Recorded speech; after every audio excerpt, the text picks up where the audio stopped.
I'm Laird Klingler, a librarian for the Cornish Historical Society. We're here at the parking lot for the at the Cornish Town Office. The date is September the 3rd, 2021. Tamsin, we're going to do this film. Tamsin Orion will be doing the filming of it. And we're here with this picture frame, window frame, from the 1866 James Tasker Covered Bridge. And this was preserved by Sheffield Associates, a firm from Long Island, and then dedicated by the president, Mr. Allen, when they had the opening ceremonies. And we want also to include and give thanks to Leo and his son Peter, who did the kiosk. Now, I'd like to begin by having the Historical Society officially donate this item, to the town. Stuart Hodgman, president of the Historical Society, and Lyle Perry, would you come forward? Okay. And if you, Stuart, you go ahead. Thank you. Well, we're very happy to have this window frame given to us by the New Hampshire DOT folks, and rather than have it show up on Bridge Street in Windsor or someplace. But anyway,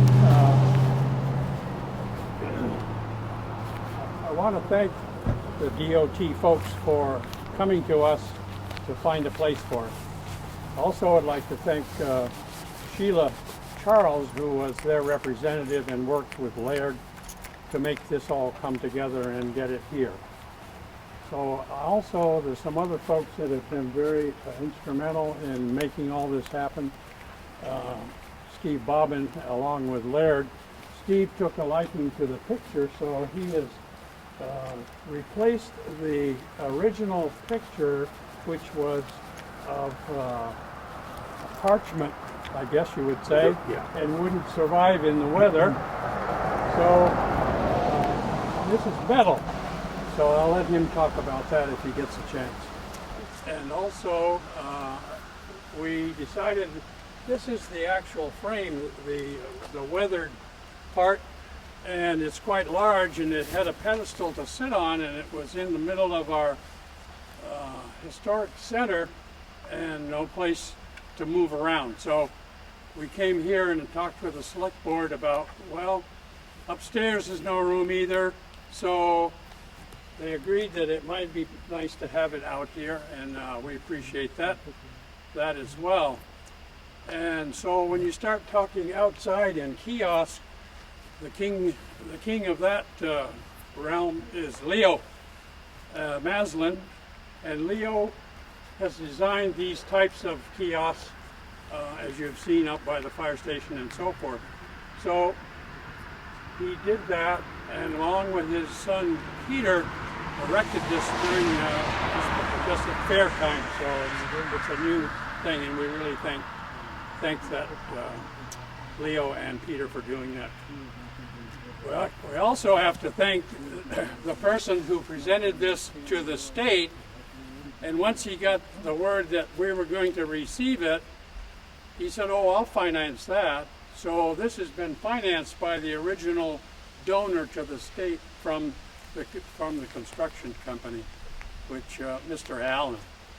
So we're very thankful for that. So, Lyle, on behalf of the Historical Society, would like to present this kiosk with the original dark-colored window frame and the picture to the town of Cornish for all the citizens and our local friends to come and get a bit of the history and remember how things used to be. Great. Yeah. Thank you, Stuart. We're very happy to have it here. We think that it's probably one of the most common visited places. It may have been nice to be down at the bridge, but we think that the town will be appreciative to see it here as well. Leo, his son Peter, did a fantastic job. Very thankful for all their efforts, and they did it all from top to bottom. So, and we'd like to thank the Historical Society for really putting in the effort to preserve a lot of Cornish history. Thank you. You're welcome. Thank you. Thank you, Dan. Okay. I'd like to ask Peter Burley now to come forward. Peter will give us some history and show us, tell us exactly how fortunate we are to even still have a Cornish Windsor Bridge. So Peter, please. My thanks to our current state senator, Sue Prentice, for being with us. For those of us who had the privilege of serving in the legislature or listening to the stories about this bridge in the legislature, in 1986, the Finance Committee of the New Hampshire House was presented with a problem, what to do with the Cornish Windsor covered bridge. And I think all of us remember it with its sway back across the river. I wanted to just say a few things about the man whose efforts made it possible for us to be here today and to enjoy that bridge. His name was Merle Shatanis, and he was one of the representatives for Sullivan County District 1, us, and he lived over in Grantham. And Merle had the amazing good fortune for us of being on the Finance Committee. And so when the Department of Transportation, if there are any representatives of DOT, I apologize for the story I'm about to tell. When DOT showed up in front of the Finance Committee, they said, well, the bridge will be beautiful, we'll just leave it alone, we'll close it to traffic, and we'll build a new bridge someplace, Stuart, as you said, up near the T-tray, and that will cross into Windsor. And Merle listened to this proposal and said no. And they said, well, come on, I mean, this would be great. You get a new bridge, and Merle said no. It was Merle who had a wonderful capacity for digging in his heels when it came to matters of financial wisdom, who said, you're going to repair the bridge. This is the connection between Cornish, the New Hampshire side, and Windsor, Vermont. And it is not just an attraction for the Upper Valley, it's an attraction for the entire state. And it was Merle's determination to preserve that bridge and to keep the connection. I should say that Merle was aided by Representative Bob Harris, from Windsor, Vermont. But as we all know, since New Hampshire owns to the high water mark on the Windsor side, the big bill was going to be paid by the New Hampshire DOT and the taxpayers of this fair state. Merle and I became good friends as we both served in the House. We were of different parties, but we believed passionately in the same things. And sad to say, Merle died last November, and he always said that he was proudest in the almost 30 years he was in the legislature of the work he did preserving this bridge for the people of New Hampshire, the people of Vermont, but particularly for the community of Cornish and Windsor. And so a group of us are getting together. We're going to hopefully in the near future put up a pedestal with a nice plaque honoring Merle's contribution and his determination to make this happen. But what a great connection to have this and the prospect of a plaque honoring Merle. And we just need to remember in these occasionally grim days that a single person with a sense of determination can make a difference. Thank you. Thank you, Peter. I'd like to move now to the actual construction, of the bridge. And Nancy Whiteman, one of our gifted local artists, did these drawings in progressive stages, showing different times, when the bridge was being built. And she has donated 6 of these to the Historical Society, and she's brought others to distribute after we're finished. Tamsin, I want to just show one. If I bring this closer to you with this. I can come to you. My lens can come to you. Okay. Right, All right. that's great right there. But when we're finished, Nancy will distribute these, and we thank her for this. Now, this is a real treat, and I just learned of this yesterday through Nancy. We have today with us someone who worked on the bridge and whose efforts really worked to save this frame, this window frame, and the Tasker 1866 window frame. Steve Wilkie. Steve, please come forward. Steve will talk about his work on the bridge, and also, Steve, mention a little about that day when the bridge was dedicated in the reopening in 1989, on a very cold December day. Mm-hmm. But start first with, if you could get into the center there. Start first with tell the people what you did on the bridge. So my main job on the bridge was to bring all the materials out that were cut out and new materials in. And through this process, I learned many different things and ways to do things.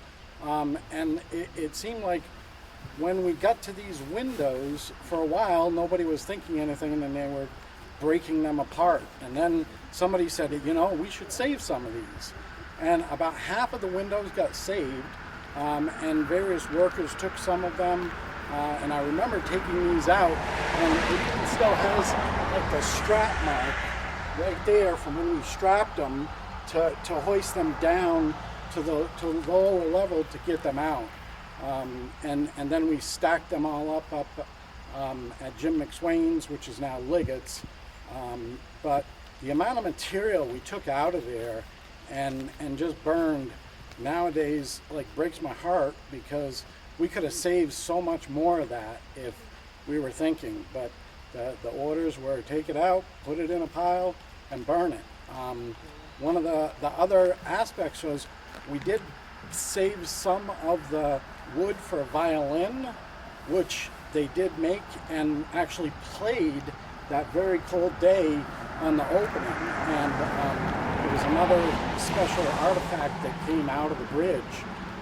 Other than that, not much got saved in the end, so we're very, very fortunate to have this now. Tell us about that day.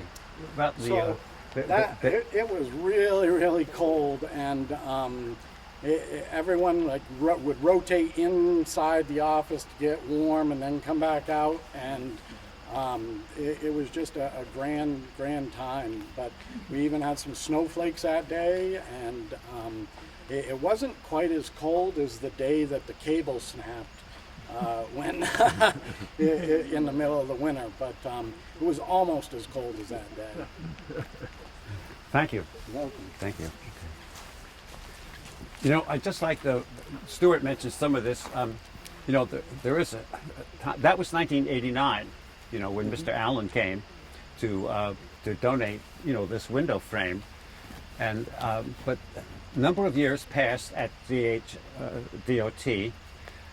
They did loan it temporarily to the New Hampshire Division of Historical Resources, and they took it back. But it was really just being in storage down there. And they did send out a message saying, Cornish Windsor, would you like it? Well, we jumped on it. We wanted that. We wanted that bridge. And as Stuart said, Sheila George was my contact person, and she arranged to have this frame delivered to our history center, on School Street. In the back of the building, there was an annex built in 1895, and that was town jail, So I joked to myself, the frame has been in the town jail, all winter, But then in the spring, we got going again. And I want to call on Steve Bobbin now. Steve is the one who established the contact with Mr. Allen, which led to the donation. And Steve did extensive work, on the photograph itself. So Steve, please come forward.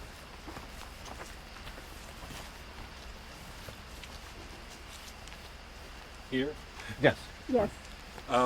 Yeah, when we got it, it was original. It was a photographic print on paper, the picture.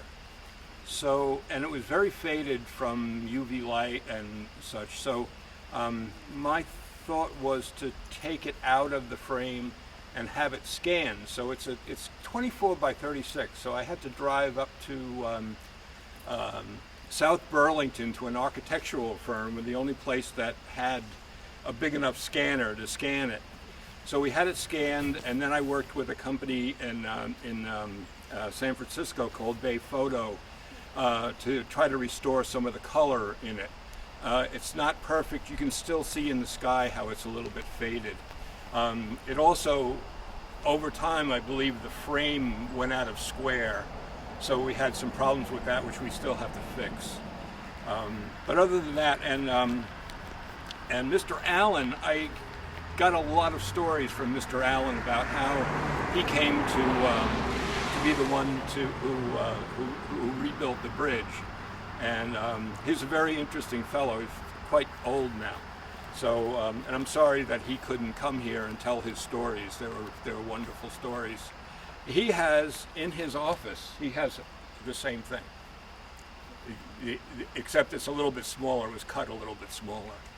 So the original picture that we took out of this is upstairs in a frame, okay, and it's been protected, UV protected, so it shouldn't fade much more, at least while I'm alive. So, thanks. Thank you, Steve. You know, I would stress again that Steve is the one who made the contact with Mr. Allen, and then Mr. Allen donated the funds, you know, for us to do this work. Also, I did want to also mention with DHTOD that the woman Jillian Edelman is head of the cultural programs department at NHDOT, and I sent her the pictures that we had taken of this, and she wrote back and said she was thrilled to see it here, and she thanked the town, very much. Now I think it's time for Leo Maslin to come forward. Leo and his son Peter built the kiosk. So Leo, please describe your work. I'll back up for a second. When Steve was talking about the bridge, I had a chance, I was asked by either Dave Allen or his supervisor to work on the bridge. Well, at the time I'd been working on historic preservation projects with Milton and Arnold Grayton, covered bridges in particular, and my loyalties are with them, so I passed on the opportunity to work on the bridge unless Grayton was going to be involved, which wasn't going to be the case. That was then. There is a piece of the bridge in our home, part of a violin that was made for my wife. As far as I know, it's the only violin made from scratch with a soundboard from the bridge. I think the Historical Society has one, but I think it's a soundboard put on a pre-existing violin. So this one was from scratch, made by Thurman Knight. If I wasn't running late, I would have tried to grab it and bring it down. But anyway, that's that. So fast forward to this, Stu got a hold of me and asked me if I'd consider building a kiosk. My son Peter we built his fire danger sign up the road at the firehouse, so we thought we'd make something similar. As Mr. Tasker built the bridge from locally sourced material, this kiosk was from lumber except for the pressure treated base. Stuff that Jim Fitch sought out for me, some logs that I salvaged somewhere. They're hemlock. I had them kicking around. We ran out and got them planed, cleaned them up a little bit.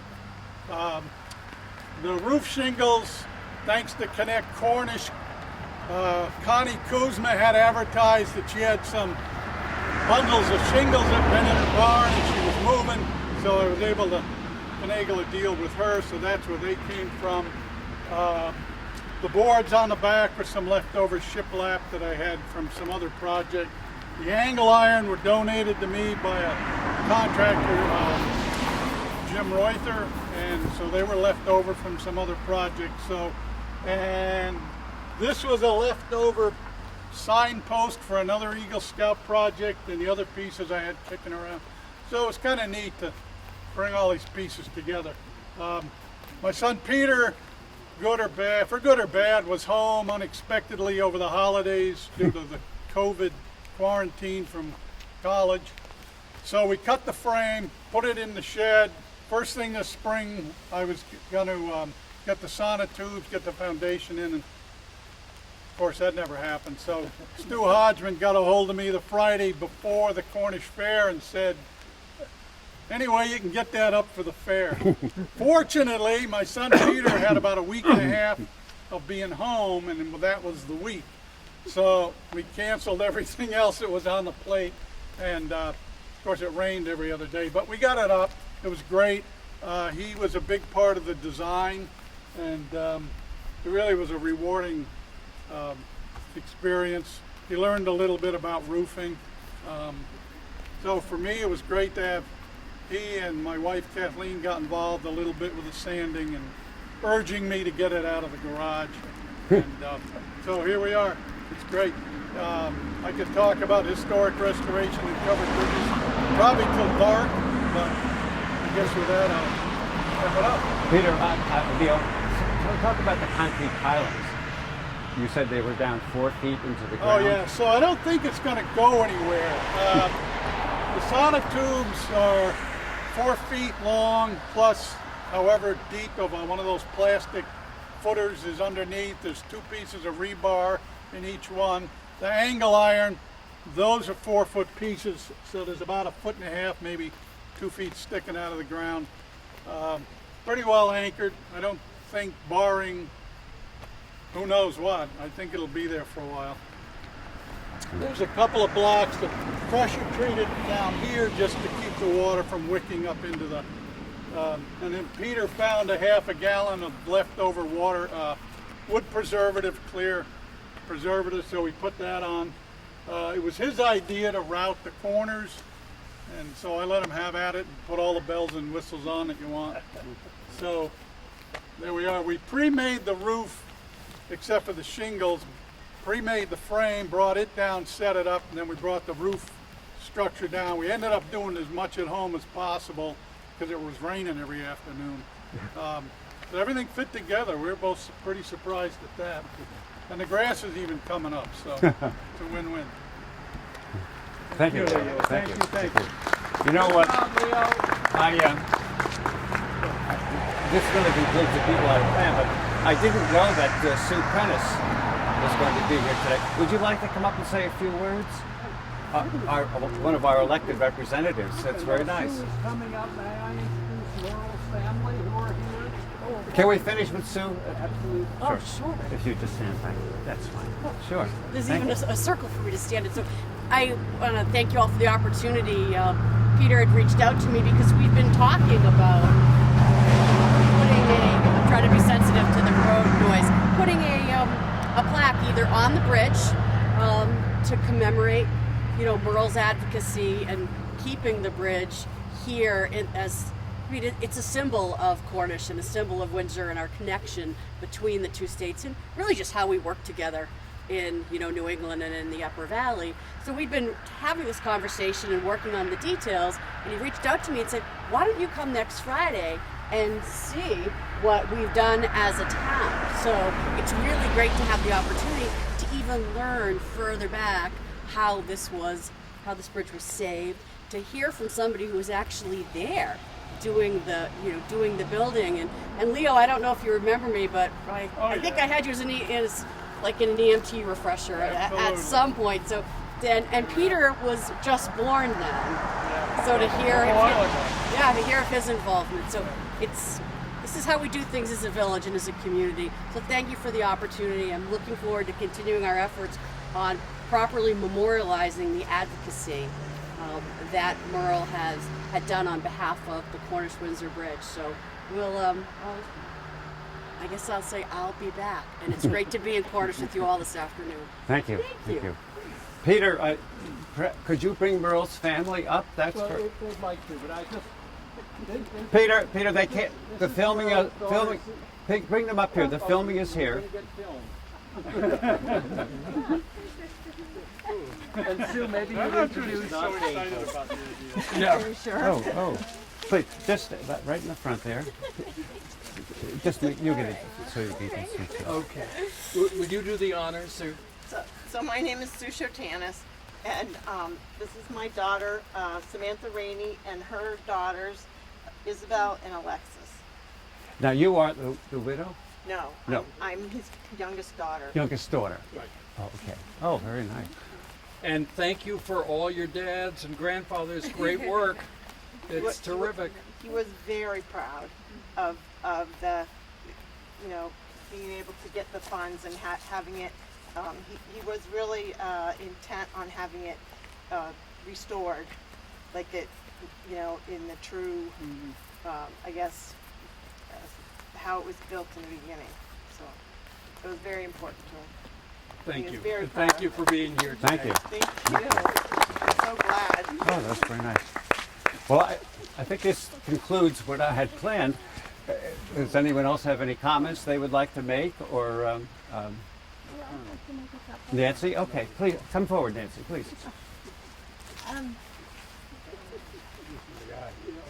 I would just like to say, first of all, we don't know who took the picture. We don't know that unless Steve does. This was donated by Ethel Mr. Nelson. by Mr. Allen. Yeah, the reason I contacted Steve, we Dave can't. Allen was because I was hoping that he would have the original negative so that we could make a new print. But he didn't, and he actually offered to give us the one that's been in his office in trade because it's in better condition. Well, I want you to know that some of the boards from there did end up at the recycling center.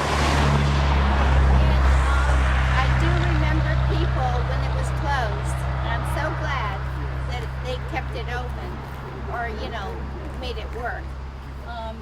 They had to go all the way around to get to Windsor to work in the hospital or wherever.